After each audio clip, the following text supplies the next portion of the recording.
to be a lizard.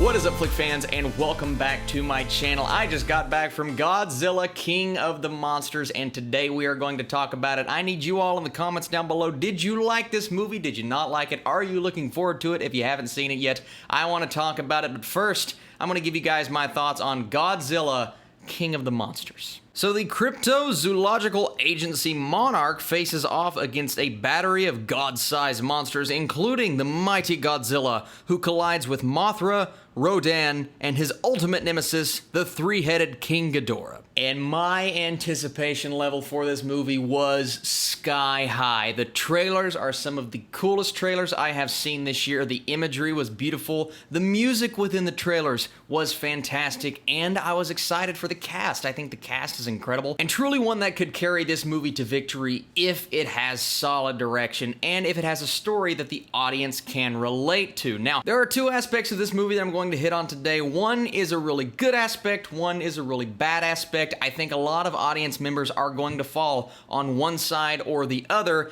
but I'm going to tell you guys why I feel the way that I do. And let's start with the human-centric story in this movie, where we start out with our characters and really the direction it takes us. These are always the weakest aspects of the Godzilla movies for me. We look back at 2014's Godzilla, and that movie left a lot of people kind of cold because the entire film, it showcases Godzilla and you're about to see him in action, and then it cuts away or it shows a news clip and oh, look at this cool thing that you guys missed. And that was really frustrating for some people, and while the human aspect of that movie wasn't the strongest, I didn't actually hate it. I liked Bryan Cranston's character. Now, yes, he left us quickly in that film and it slowly maneuvered to Aaron Taylor Johnson as our main character. I didn't like that as much, but I still thought it gave us a decent segue into that third act battle, which I thought paid off on everything. It was awesome. Once we finally got to see him and all of the frustration was gone, I think the payoff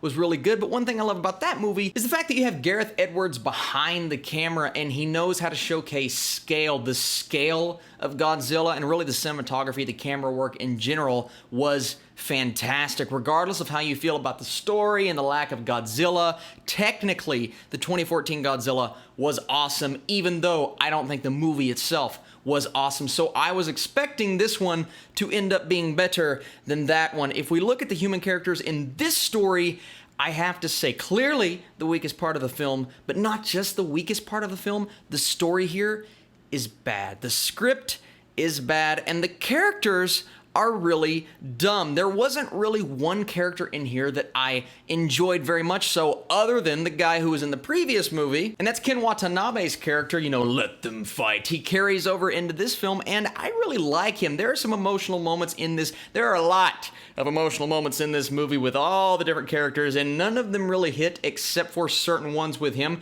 and I enjoyed it. And overall, they kind of dominate the story. Yes, you get the glorious action that you anticipated between all of the monsters and the battles, and really, you get your money's worth on that front. And it does happen, even though it doesn't happen as much as I thought it was going to happen at the beginning of the movie when they're preaching this big story of these titans clashing together. You do get it at the end, and it is great. For the most part, they do a certain thing in this third act where they're showcasing these monsters running towards each other, and as soon as they clash, they cut back to the storyline with the humans, and that felt very jarring for me. It kind of took me out to the awesome action, and the way that it was handled, I thought was really good, even though it does not measure up to the cinematography from the 2014 movie, and a lot of people are going to get on to me because a lot of people do not like that film because of the lack of Godzilla, but once he is in that film, it's great, right? You compare to when he's in that movie to when he's in this movie, the visuals, not necessarily the CGI, more the framing of the characters and the showcase of scale, it was handled better in that film. And even though the battles are really cool and it's great seeing King Ghidorah and Mothra and Rodan on screen battling each other, all of those battles that happened for me were not as impactful as the battle in the first film, even though I don't even know what Godzilla was fighting against in that movie. It just felt a bit less impactful to me, and I have to blame the direction. Michael Daughtry, who is okay. I wasn't the biggest fan of Krampus, but I have enjoyed some of his other films. But one big issue I have had within his movies is the script. The scripts never really measure up to what the movie is intending on doing. And a lot of people are going to say, Austin, I'm not in it for the human characters. If the Titans fighting is awesome, then I'm going to love this movie. My big issue with the film is that the Titan fighting was awesome, but when that was happening in the background, the forefront was always the human story that I didn't care about. And because of that, while I was in it for the action, and you do get it at a point, it did take a long time to get there, and the humans take up the majority of the film, and that's not the way it should be in a movie titled Godzilla, King of the Monsters. It should not shoehorn this human story at the forefront of the film. It should be all about the Titans, and frankly, it's not until the end of the movie. And I kept finding myself throughout the entire movie, please go back to the monsters.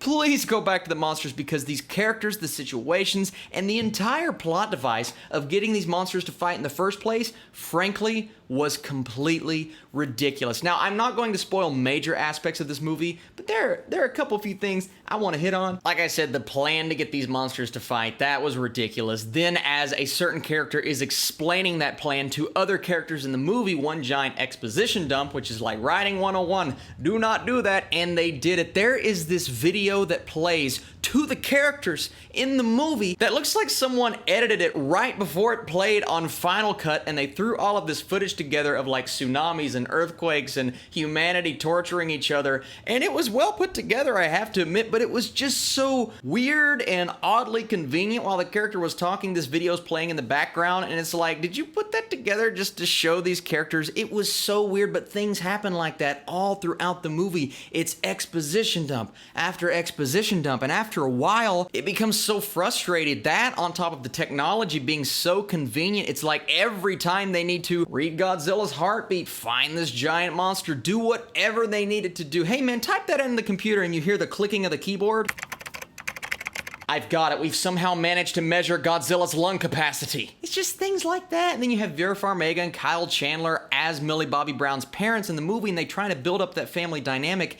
I just didn't care at all, because you don't buy her motivations, you don't really buy his motivations, and then when they try to explore that emotion, they are focusing way too much on that, taking away from what we're really enjoying with the action of the monsters and giving us a story element that we frankly don't care near as much about. All of this is not going to matter to a lot of people watching this movie. Does this movie deliver on the monster v monster action? And for that, yes, it does. Will audiences enjoy this movie and walk out super hyped because of that third act that will leave them wanting more? Yes, I say yes as well. So I do think this movie, if you want those few things and you don't care about lame characters and bad writing and certain things about the dialogue that could have worked for an over-the-top cheesy Godzilla movie, which would have been okay, but they took themselves so seriously, it bothered me. But that doesn't mean it's going to bother you. So even though I didn't like this movie near as much as I wanted to, and frankly,